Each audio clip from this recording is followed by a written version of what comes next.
জনাব শামীম ওসমান, আপনাকে আমাদের অনুষ্ঠানে পেয়ে আমরা আপনাকে আমরা কি বলবো, আমরা খুবই উৎফুল্ল এবং আমরা অনেকগুলো বিষয় নিয়ে আপনার কাছে জানতে চাইবো। আপনাকে আমাদের অনুষ্ঠানে আবারও ধন্যবাদ খালেদ ভাই। কাছে মনে হচ্ছে যে নির্বাচন সংস্কার মানে কিছু বলা হচ্ছে যে কিছু যৌক্তিক সংস্কার করে যদি নির্বাচনটা না দেওয়া হয় তাহলে বিএনপি যখন ক্ষমতায় আসবে বা অন্য কেউ যখন ক্ষমতায় আসবে তারাও আসলে একই সরকারের সমান ফেসিস্ট হতে পারে, গত সরকারের সমান। তো সেইটা চিন্তা করে তাদেরকে সংস্কারের কথা বলা হচ্ছে। আমি এটার সঙ্গে একেবারেই একমত নই। আমি ঘোরতর আপত্তি জানাচ্ছি, তীব্র প্রতিবাদ জানাচ্ছি। বিএনপির সঙ্গে ফ্যাসিস্ট আওয়ামী লীগের তুলনা করার কোনো কারণই থাকতে পারে না।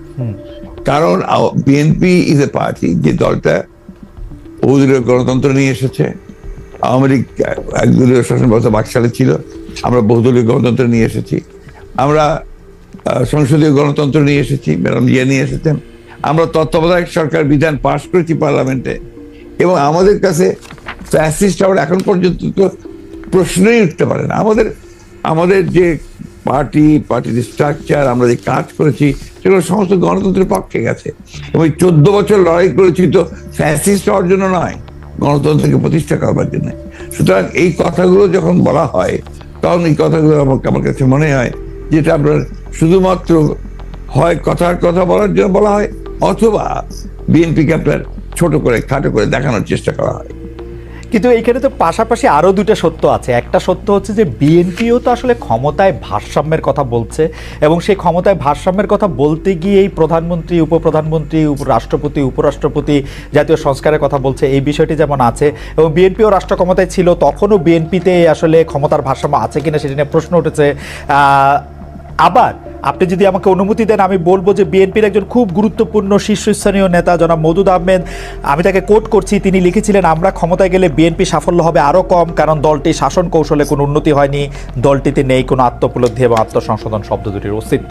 অর্থাৎ এরকম কথা কিন্তু আছে। মওদুদ আহমেদের কথাই যে আপনার চূড়ান্ত কথা তা তো নয়। জি, মওদুদ আহমেদ তার দৃষ্টিকোণ থেকে তিনি ওই কথাগুলো বলেছেন। আমি তো মনে করি যে কথাগুলো সঠিক নয়। বিএনপি একটা পার্টি, যে পার্টিটা আপনাকে গণতন্ত্রকে রিইন্ট্রোডিউস করেছে, মাল্টি পার্টি সিস্টেম ইন্ট্রোডিউস করেছে, আগে আমি বললাম, আর রিপিট করতে চাই না। তো বিএনপিকে ওই দলের সঙ্গে বা ফেডারেশনের সঙ্গে তুলনা করাটাকে আমি মনে করি একটা সঠিক তো নয়। আমি মনে করি এটা একটা উদ্দেশ্য প্রণোদিত। শামীম ভাই, গত কয়েকদিন ধরে যেটা হয়েছে যে আমাদের প্রধান সংবাদে পরিণত হয়েছে ধর্ষণ এবং এই সংক্রান্ত সহিংসতা। আপনি বক্তৃতায় বলেন, আপনার চেয়ে বড় মাস্তান আর নাই, অন্য দলকে সামলাতে পুলিশ বা অন্য বাহিনীর দরকার নাই আপনার। আপনি তো একা নন, নিশ্চয়ই বাংলাদেশের সবগুলি জায়গায় আপনার মতো এরকম, আমি যদি মাস্তান শব্দটি ব্যবহার নাও করি, এরকম রয়েছে। তারপরও এই ধর্ষণ এবং এই সংক্রান্ত সহিংসতা কেন হচ্ছে? আমি না থাকলে দেশে কিচ্ছু হবে না, কিচ্ছু হবে না। খালেদ ভাই, হয়তো আপনার কাছে একসময় মনে হবে, আরে শামীম ভাইয়ের সাথে কথা বলছিলাম, লোকটা ভালো ছিল কিংবা খারাপ ছিল, একটা কমেন্টস করবেন। বাট ফর দিস কান্ট্রি আমার মনে হয় যে আমরা শেখ হাসিনাকে দরকার, এবং দরকার আমাদের আগামী প্রজন্মের জন্য, আপনার আমার সন্তানের জন্য। বঙ্গবন্ধুকে হারিয়ে আমরা অনেক পিছিয়ে গেছি, এখন ওনাকে দরকার। আমি বলতে চাচ্ছি যে একজন সাধারণ মানুষ হিসাবে, একজন কন্যার বাবা হিসাবে, একজন মায়ের সন্তান হিসাবে, একজন স্ত্রীর স্বামী হিসাবে, একজন বোনের ভাই হিসাবে, এবং আমি মনে করি আমি আর আপনার অনুভূতির মধ্যে এখানে কোনো পার্থক্য নাই, যারা আমরা মনুষ্যত্ব নিয়ে চলি। আপনি আপনার জায়গা থেকে মনুষ্যত্ব নিয়ে আজকে এই ব্যাপারে লড়াই করছেন, কথা বলছেন। আমি আমার জায়গা থেকে মনুষ্যত্ব নিয়ে এই জায়গায় লড়াই করছি। আর সেই মনুষ্যত্ব থেকে একজন পুরুষ হিসাবে আমি প্রথমেই ক্ষমা চেয়ে নিচ্ছি সারা পৃথিবীতে, এবং বিশেষ করে বাংলাদেশে যারা ধর্ষিত হয়েছেন এই পুরুষ সমাজ দ্বারা এবং নিগৃহীত হয়েছেন। আমি সেই সকল মানুষের কাছে, পুরুষ সমাজের হয়ে আমি তাদের কাছে বিনীতভাবে ক্ষমা চেয়ে নিচ্ছি।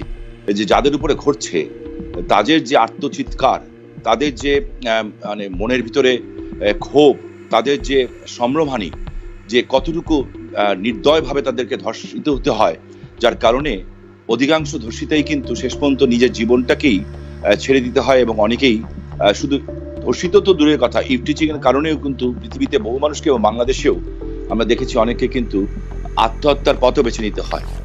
আচ্ছা, আরেকটি ব্যাপার, সেটি হচ্ছে আমার আগেকার প্রশ্নের সাথে সম্পর্কিত, যে গণ অভ্যুত্থানের মুখে শেখ হাসিনার দেশ ছেড়ে পলায়ন, আওয়ামী লীগের নিষ্ক্রিয়তা, এক ধরনের মানে আওয়ামী লীগ দেশের রাজনৈতিক প্রেক্ষাপট থেকে বাদ হয়ে গেছে, কেউ কেউ আমাদের মিডিয়ার ভাষায় কেউ কেউ বলছেন যে একটা -1 হয়ে গেছে।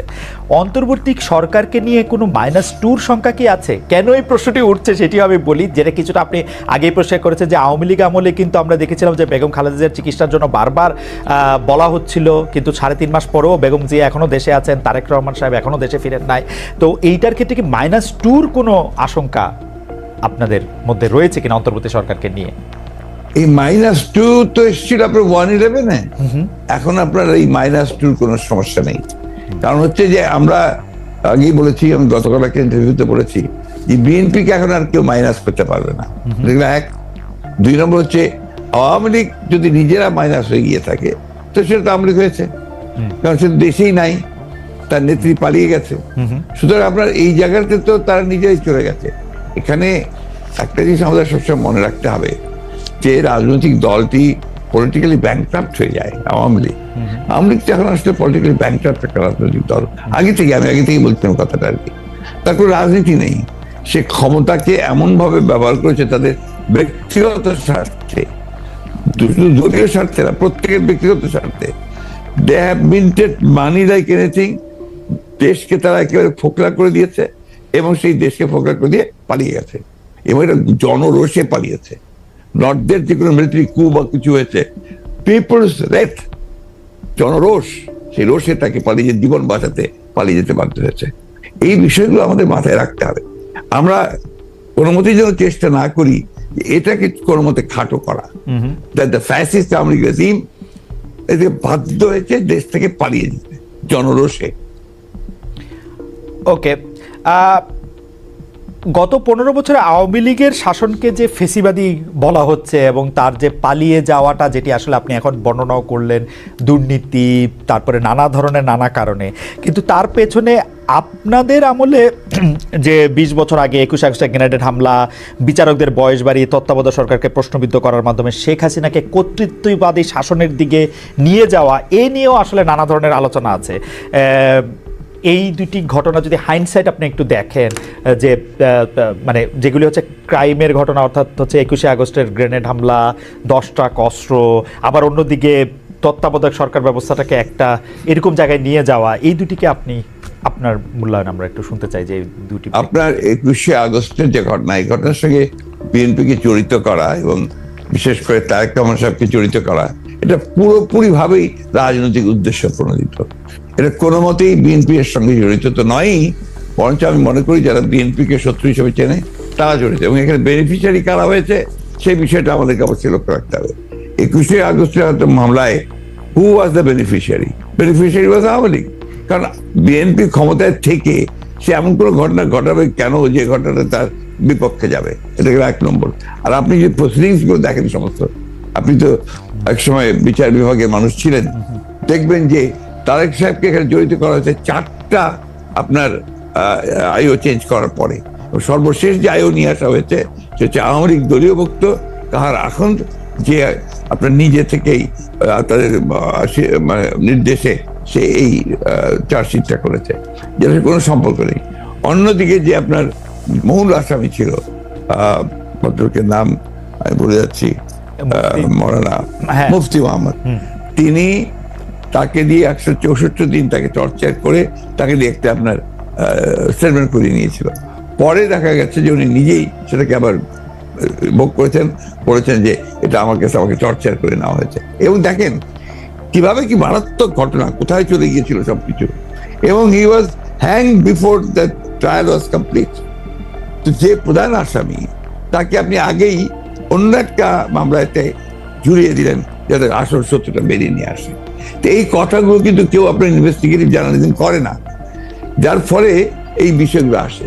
আপনারা পলিটিক্যালি জিনিসটাকে নিয়ে চেষ্টা করেন, ওটা দিলে why did you go deep into it? আমি বলি, শেষ করি প্লিজ। জি প্লিজ ইনভেস্টিগেটিভ জার্নালিজমটা সিরিয়াসলি করেন এবং এটাকে ফাইন্ড আউট করেন যেটা আসলে ব্যাপারটা কি ছিল। সেটা করছেন না, করছেন যে বিএনপি কিন্তু সব করার জন্য করছেন। এটাকে আমি মনে করি এটা এক ধরনের রাজনৈতিক উদ্দেশ্য প্রণোদিত। ওকে।